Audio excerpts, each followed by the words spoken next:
guys, na-fix na rin ni Kuya.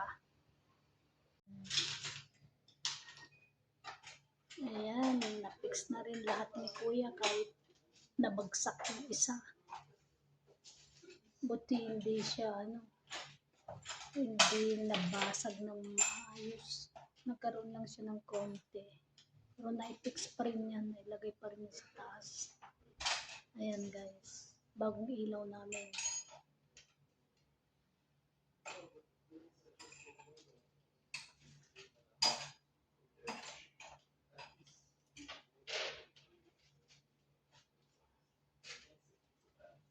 Mahirap din guys, no?